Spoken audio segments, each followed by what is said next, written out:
तर महबूब उलमा, यहाँ के मुअज़्ज़ज़ रुकन पार्लियामेंट जनाब जावेद आज़ाद साहब और तमाम MLA और आप सबका इस्तकबाल करता हूँ। मैं दो दर्दमंदाना बात कहकर आपसे रुखसत हो जाऊंगा कि ये जलसा जहाँ जमीयतुल उलमा बिहार के जिला किशनगंज इकाई का जलसा है, इजलास है, वहीं पर यहानत रसूल और औकाफ के मसले पर भी आपको दावत दी गई है। यकीनन है कि जमीयतुल उलमा हिंद ने तहरीक आज़ादी हो, मुल्क व मिल्लत के मसाइल हो, शरीयत पर हमला हो, फिरका वाराना फसादात हो, मजलूमों की दाद रसी हो, इसमें उसने कारहाय नुमाया अंजाम दिया है। हम इसके लिए जमीयत के तमाम तर जिम्मेदारान को मुबारकबाद देते हैं।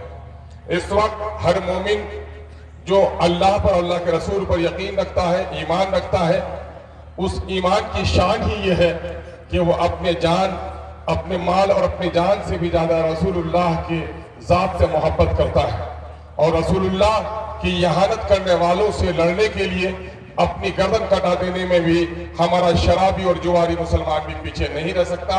ये अल्लाह का बड़ा फजल और करम है। किसी भी मजहब के पेशवा को यह सादत हासिल नहीं है कि उसको इतनी मोहब्बत उसके मानने वाले करते हो। हम नबी मुकर्रम सल्लल्लाहु अलैहि वसल्लम की यहानत करने वालों की मुजम्मत करते हैं और एक बात मिल्लत से अर्ज करना चाहते हैं। शेर की तस्वीर को बच्चा फाड़ देता है, बिजली और बिल्ली को देखकर चीखते हुए माँ के आगोश में चले जाता है। यकीनन है वो मरदूद है, वो मगजूब है जो नबी की शान के खिलाफ बात करता है। लेकिन मुसलमानों, आज हमारा हाल क्या है? हम अपनी शादियों में रसूलुल्लाह की सुन्नतों को तोड़ रहे हैं। मामलात में हमारे यहाँ बहनों के तरके से हम बहनों को महरूम कर रहे हैं। आज मुसलमानों की 70% आबादी का यह इलाका है और हमारी यहाँ सियासी एतबार से इतने बेवजन हम होकर रह गए हैं कि आज इस वक्त RSS के लोग इसको यूटी बनाने की कोशिश कर रहे हैं। हमें अपनी सियासी खोई हुई अजमत को भी तलाश करनी पड़ेगी। आज बंधन लोन में 70% आबादी हमारी मुलविस हो गई है। हमारी शादी ब्याह में मुस्लिम और गैर मुस्लिम के शादी ब्याह में कोई फर्क नहीं नजर आता है। महरमात और गैरमात और आज मुस्लिम के शरीफ खानदानों में दुल्हन को सजाकर तस्वीरें ली जा रही हैं। तो आखिर हम किस रसूल की अजमत के लिए उठते हैं? यकीन जानिए इन चीजों ने हमें बड़ा कमजोर किया है। दूसरी तरफ मसलकी और मकतबे फिक्र के इख्तलाफात ने भी हमें बहुत कमजोर किया है। हकीमुल उम्मत ने पहले कह दिया था, मुनफरद एक है इस कौम की, नुक्सा भी है, एक ही सबका नबी, दीन भी, ईमान भी है, हरम पाक भी, अल्लाह भी, कुरान भी है। क्या होता बड़ी बात जो होते मुसलमान भी है। कहीं फिरकाबंदी है और कहीं जाते हैं। जमाने में पिनपने की क्या यही बातें हैं? अशार मुझे सेहत के साथ याद नहीं है, लेकिन मैं आपको बताना चाहता हूं कि इस वक्त इन फिरकाबंदियों ने भी हमें कमजोर किया है। सियासी बेवजनी ने हमें इस मुल्क में इज्जत और वकार से जीने का हक भी छीन लिया है। आज हमारे दीनदारों की दाढ़ियां नोची जा रही है, टोपियां उछाली जा रही है, बेटियों के नकाब फाड़े जा रहे हैं, मस्जिदों के तहखाने में आज मूर्तियों की तलाशी हो रही है। इसकी सबसे बड़ी वजह है कि हम इस मुल्क के आजाद कराने में हमारे सुलह और हमारे बुजुर्गों ने जो कुर्बानियां दी हैं, इस मुल्क की आजादी में हम वो नुमाया रोल अदा नहीं कर पा रहे हैं। हम अल्लाह रब्बुल इज्जत से दुआ गो है कि अल्लाह तबारक तआला हमें तौफीक अता फरमाए।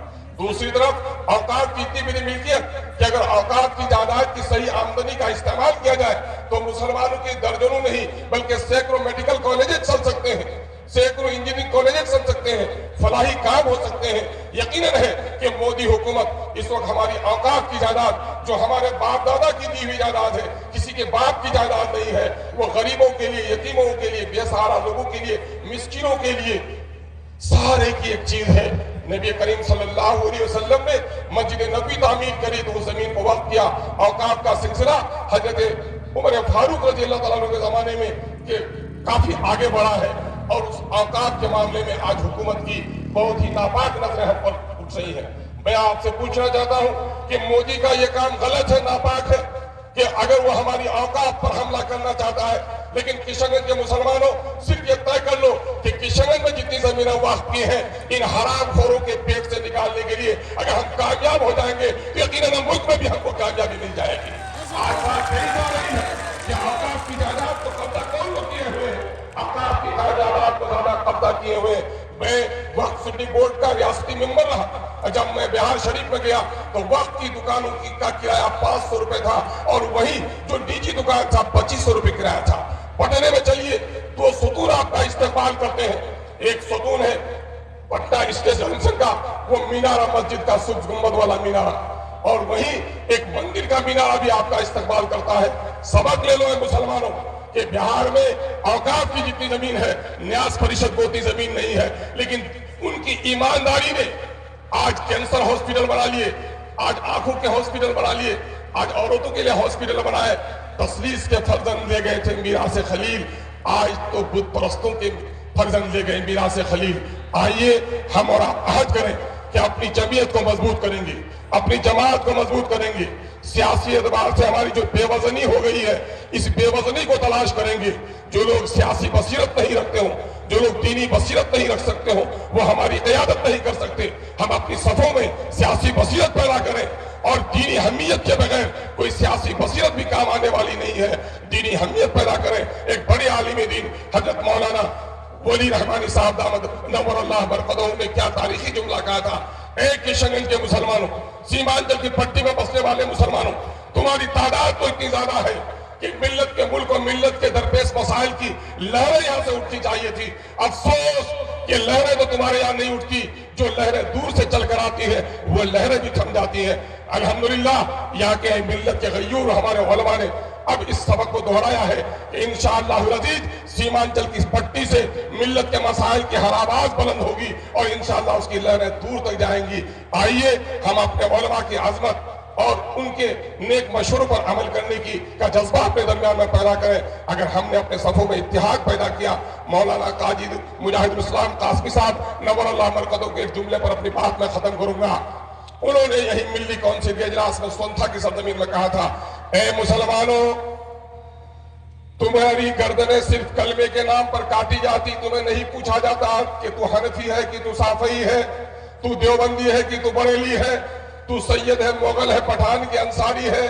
جب یہ دشمن تمہیں کلمے کے نام پر ایک سمجھتا ہے تو کیا تم اپنے گردنوں کے نام کے حفاظت کے لیے بھی ایک نہیں ہو سکتے ہو؟ آئیے ہم اور آپ متحد ہو کر اپنے کلمے اور اپنے دین کے پابند بن جائیں. اور اس ملک میں جو غیر مسلم بھائی ہمارے ہیں, یقیناً میں قسمیں کھا کر کہہ سکتا ہوں علماء سے جو تربیت حاصل کی ہے وہ اسی آدم کی اولاد ہے جس کے اولاد ہم ہیں. وہ ہمیں نہیں پہچانتے, ہم انہیں خدا کی قسم پہچانتے ہیں کہ وہ ہمارا بھائی ہے. ہم ان سے دشمنی نہیں کرتے بلکہ ان کو یقین دلانا چاہتے ہیں کہ انگریزوں نے جب ہندوؤں کے بچوں کو عیسائی بنانے کا کام کیا تھا تو ہمارے علماء نے شہادت دے کر انگریزوں کو بھگا کر تمہارے رام کے عقیدے کی حفاظت کی ہے.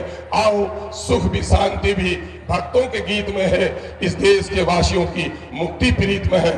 بہت بہت شکریہ. السلام علیکم وآخر الدعوانا الحمدللہ رب العالمین.